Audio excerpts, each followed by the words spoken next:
So you have this fear of being alone.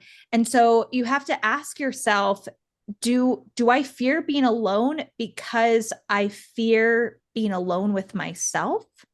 Mm. Do I like myself? Am I comfortable being alone? Because the honest truth is, to show up 100% and have intimate relationships, you need to have an intimate relationship with yourself.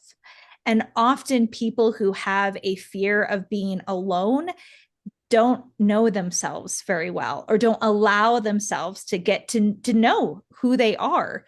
It's that those people who are constantly talking and can't stand the silence, because then they're alone with their thoughts and their feelings and they don't know how to process that.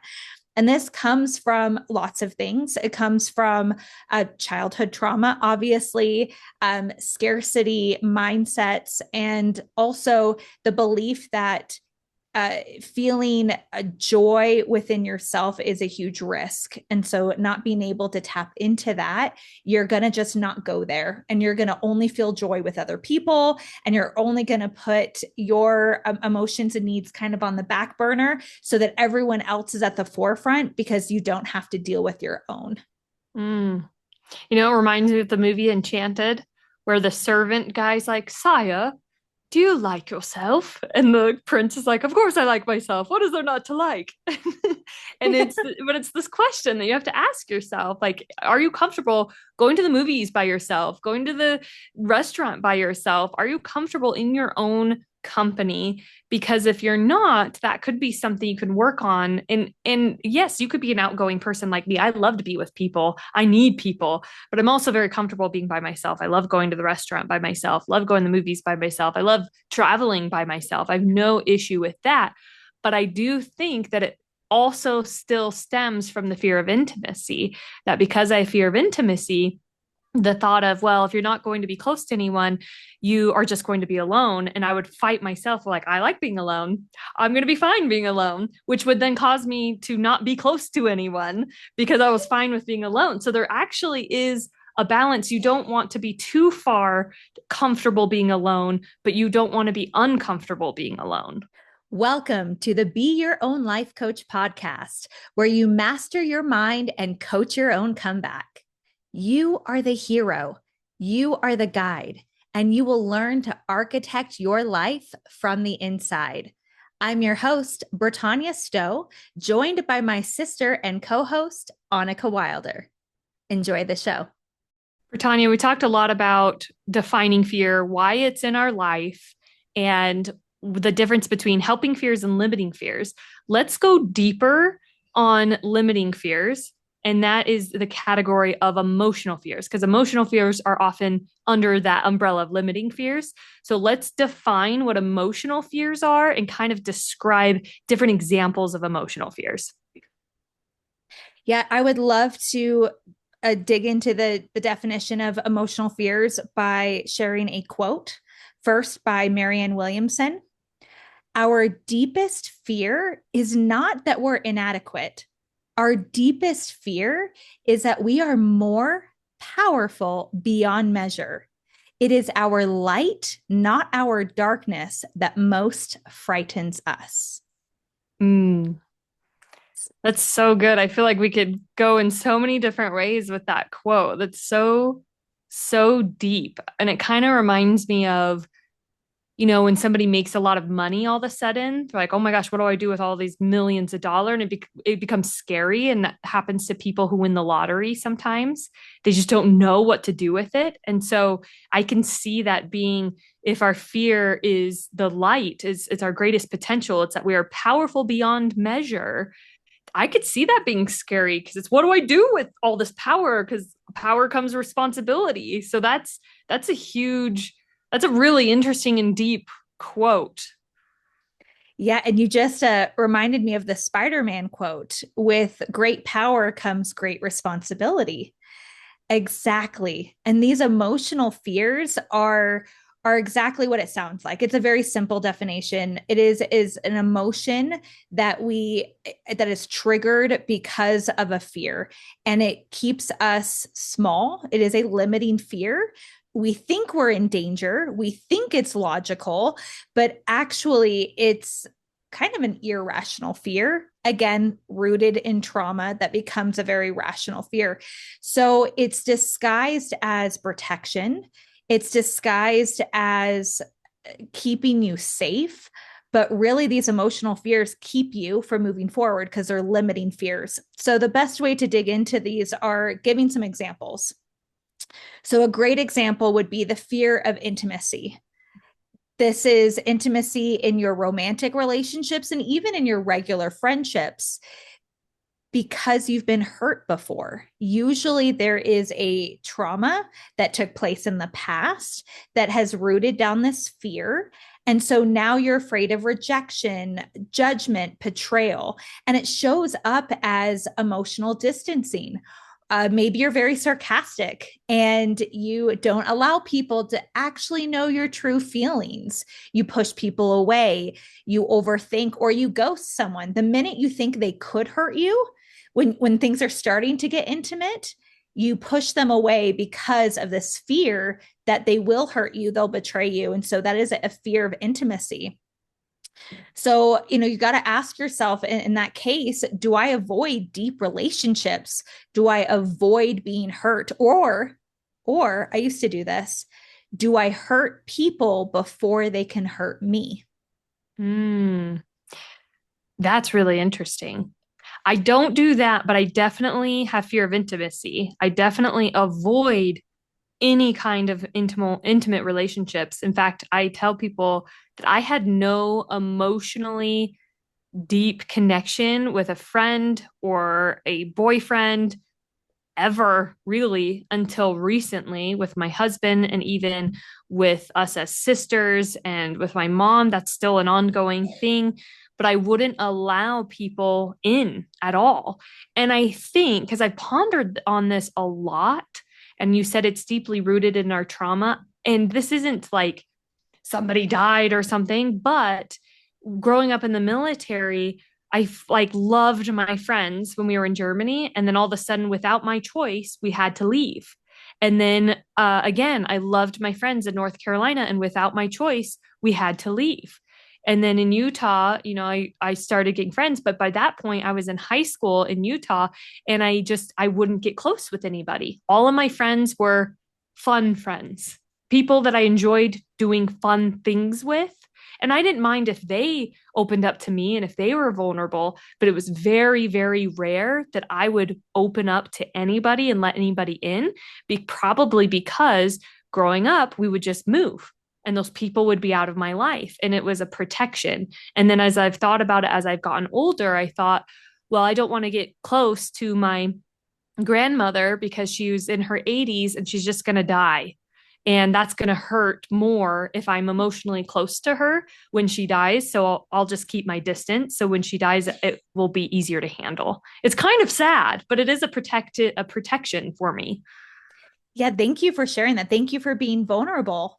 And I can see how much you have evolved and allowed yourself to have these intimate relationships, not just with others, but I would even say with yourself.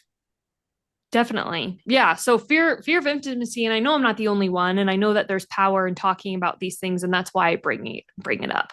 So that's number one. What's number two? Fear of being alone. This Mm. is Mm-hmm. often associated, I'd say it's a sister of a fear of intimacy. Fear of being alone is often masked by staying like unaligned in your relationships, constantly socializing, prioritizing fun, or people pleasing. This originates from early experiences of abandonment, feelings of neglect, and even emotional absence or emotional abuse. So you have this fear of being alone.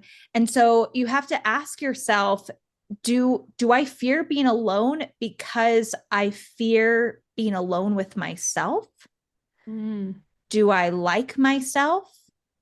Am I comfortable being alone? Because the honest truth is to show up 100% and have intimate relationships, you need to have an intimate relationship with yourself. And often people who have a fear of being alone don't know themselves very well or don't allow themselves to get to know who they are.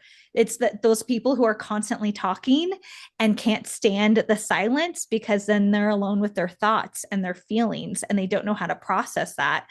And this comes from lots of things. It comes from childhood trauma, obviously, scarcity mindsets, and also the belief that feeling a joy within yourself is a huge risk. And so, not being able to tap into that, you're going to just not go there. And you're going to only feel joy with other people. And you're only going to put your emotions and needs kind of on the back burner so that everyone else is at the forefront because you don't have to deal with your own. Mm.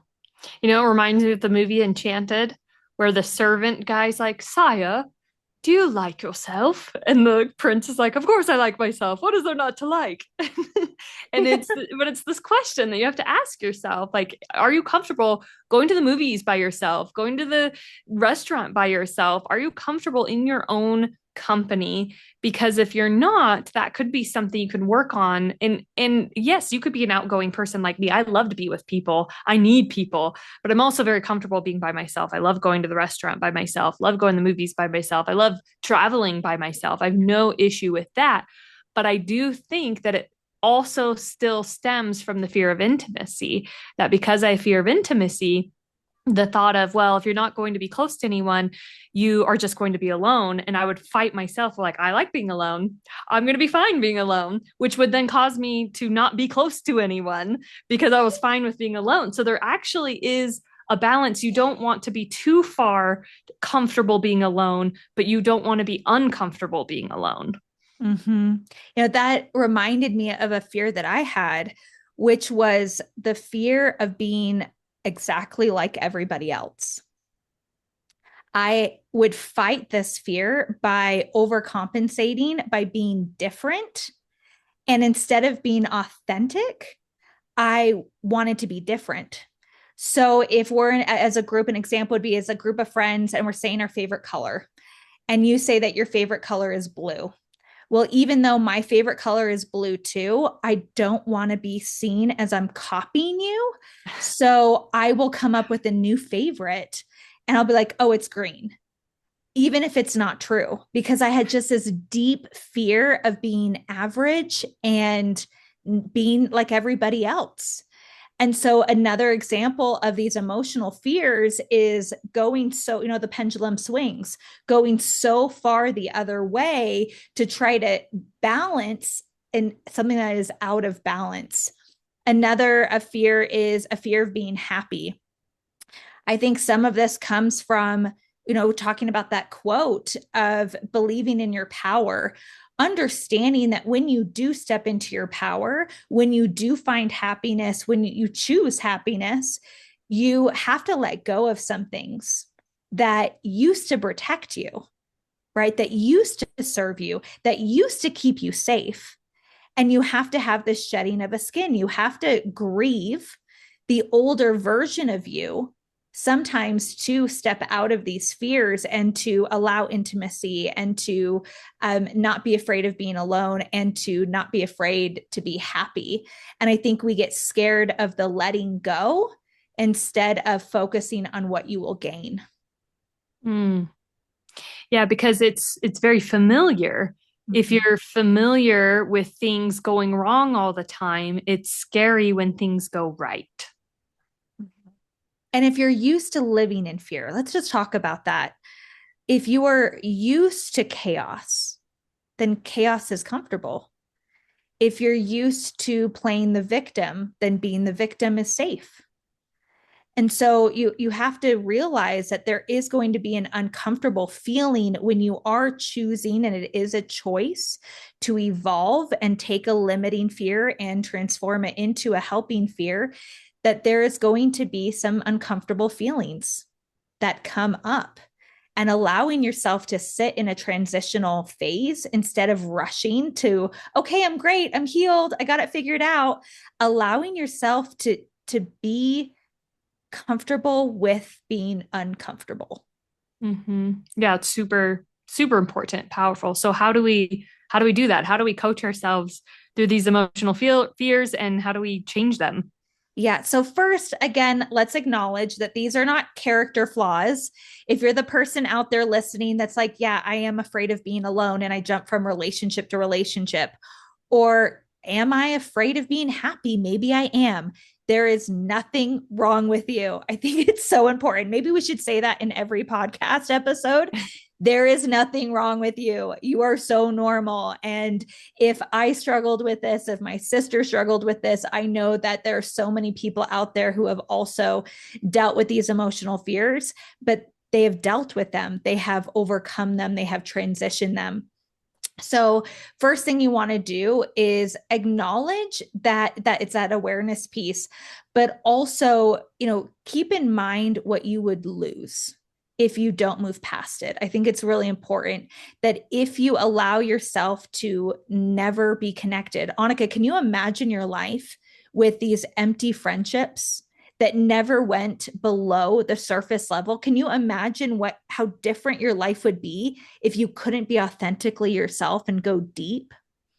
Well, that's how it was all through college. I think I had moments of vulnerability, but really I just wasn't emotionally close to anyone. And I didn't realize it because I think I just, it was all about fun. I I don't know. It wasn't until I met Dan, my husband, who's a very deep individual, that taught me to feel deeply, to think critically, to think differently. I'm so grateful and indebted to him for that. And that's when my eyes were opened. I realized, oh my gosh, I've never been emotionally close to anyone. And so now my life is very different, and it's much better. It's richer. My relationships are more meaningful. And unfortunately, the ones that never had roots didn't stick around. And I take ownership there that a lot of it's probably my fault. I didn't allow them to take roots. I didn't nurture them. I didn't water them. It was, let's just have fun. And so, even you try to go back, but it's okay. You can move forward and have deep relationships moving forward. Yeah. And I liked how you had mentioned that your life is so much richer now and deeper. And so, first acknowledging what life would look like if you don't move past this fear. And then now imagine your life after you've moved past this fear. It's important to name the fear in the process, just like the previous episode that we talked about writing a letter to fear. Calling it out by name is incredibly powerful because it takes your power back and it diffuses any hold on your power from an external aspect. So allowing yourself to go, hey, I may be scared of intimacy, but I know that now. And I am going to choose to move past this. And I'm going to allow myself to move past it in this way. And one of those ways is calling out an early memory that maybe, like you said, when we moved around a lot, it was you would have all these deep friendships and then they were taken from you, and deep friendships. And so you were able to target a memory that kind of spun this trauma. And I don't think we can ever put weight on like, oh, this trauma isn't that bad. Or I don't think that's fair to say. All trauma is trauma. And you don't always have a choice on the impact an experience has on you. So this, like when our parents moved, there's no way our dad knew that this was going to affect your intimate relationships. So someone in a victim mindset might blame their dad, right? But the truth is our dad had no idea that this would impact you in your life.